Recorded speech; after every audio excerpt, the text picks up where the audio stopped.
بسم اللہ الرحمن الرحیم۔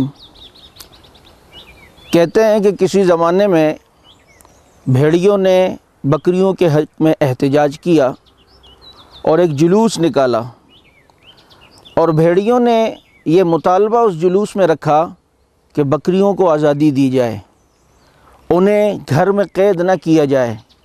ہم بکریوں کے حقوق کی بات کر رہے ہیں، اور یہ بات جب بکریوں کو پتہ چلی تو انہوں نے بھیڑیوں کو اپنا محسن سمجھا اور ان کے مطالبے کو ماننے کے لیے مزید اپنے مالک پر دباؤ دیا کہ بھیڑیے جو احتجاج کر رہے ہیں ان کی بات کو مانا جائے اور ہمیں آزادی دی جائے۔ اور ان بکریوں کے اندر ایک بڑھیا بکری رہتی تھی۔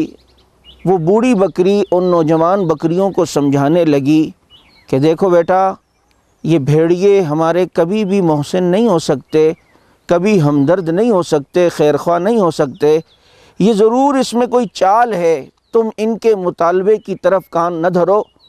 لیکن وہ نوجوان بکریاں کہنے لگی، اماں آپ خاموش ہو کے بیٹھیں، آپ کو کیا پتہ یہ جدید زمانہ ہے، یہ نئی نسل کا زمانہ ہے اور یہ آزادی کا زمانہ ہے، ہم باہر نکلیں گے، کھیتوں میں گھومیں گے، پھریں گے، ہمیں آزادی ملے گی۔ وہ بوڑھی بکری سمجھاتی رہی، لیکن یہ بکریاں نہیں مانی۔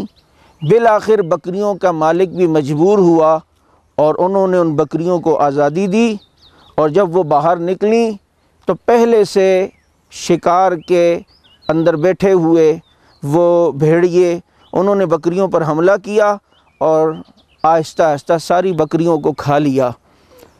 اس حکایت سے ہمیں آج کے اس دور کے اندر ایک سبق ملتا ہے کہ آج عورتوں کے حقوق کی بات کرنے والے وہ بھیڑیے جن کے اندر خواہشات نفس اور ہوس کے پجاری، آج وہ عورتوں کو باہر لانے کی بات کرتے ہیں کہ عورتوں کو حقوق دی جائے، عورتوں کو باہر لایا جائے، عورتوں کو بازار کی زینت بنایا جائے۔ اور جب یہی عورتیں باہر نکلتی ہیں تو یہی نفس کے پجاری ان عورتوں کی عزت کو پامال کرتے ہیں۔ بھیڑیے کبھی بھی ہمارے محسن نہیں ہو سکتے۔ اس لیے خصوصاً مسلمان ماؤں بہنوں سے یہ کہوں گا کہ ہماری پاکیزہ شریعت نے ہمیں عورتوں کو گھر میں رہنے کا حکم دیا ہے، اور اس میں عورت کا تحفظ ہے، عورت کی عزت کا تحفظ ہے۔ ہمارے نبی نے عورت کو گھر کی ملکہ بنایا ہے۔ آج یہ بات کی جاتی ہے جدت پسندوں کی طرف سے، اور وہ اپنی سہیلیوں سے یہ کہتی ہیں جو خود نئے اسٹائل اور جو خود اس معاشرے سے متاثر ہیں، وہ کہتی ہیں دیکھو جی آپ کیا گھر کے اندر پردے میں رہتی ہیں، ماڈرن بنیں، ہماری طرح باہر آئیں، ماڈرن بنیں۔ میں آپ سے کہتا ہوں، ایک پردے دار خاتون نے اسی قسم کی ایک عورت کو جواب دیا، اور وہ بڑا پیارا جواب تھا۔ اس نے کہا آپ ماڈرن نہیں ہیں، ماڈرن تو ہم ہیں۔ اس نے حیرانگی سے پوچھا ماڈرن آپ کیسے ہیں، آپ تو برقع پہنتی ہیں، نقاب کرتی ہیں، ہاتھوں میں گلوز پہنتی ہیں، آپ کیسے ماڈرن ہیں؟ ماڈرن تو ہم ہیں، بال کھول کے چلتے ہیں، بالکل اپنا سکڑا ہوا لباس پہنتے ہیں اور بالکل آزادی سے گھومتے ہیں، ماڈرن تو ہم ہیں۔ لیکن اس پردہ دار خاتون نے کہا ماڈرن کی تعریف کیا ہے؟ نئے اسٹائل، نئے انداز کو ماڈرن پن کہتے ہیں۔ تو سنو، جو تمہارا اسٹائل ہے بغیر پردے کے، بغیر دوپٹے کے باہر آنا، یہ تو ہمارے نبی کے آنے سے پہلے کا اسٹائل ہے، جب عرب کی عورتیں بغیر پردے کے گھوما کرتی تھیں۔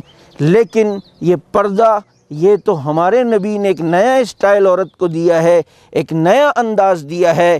تو ماڈرن اگر نئے اسٹائل کو کہتے ہیں تو پردہ دار عورت حقیقت میں ماڈرن ہے، بے پردہ عورت کبھی بھی ماڈرن نہیں ہو سکتی ہے۔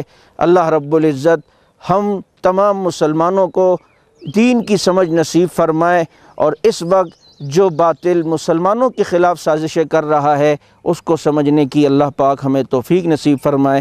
وآخر دعوانا ان الحمد للہ رب العالمین۔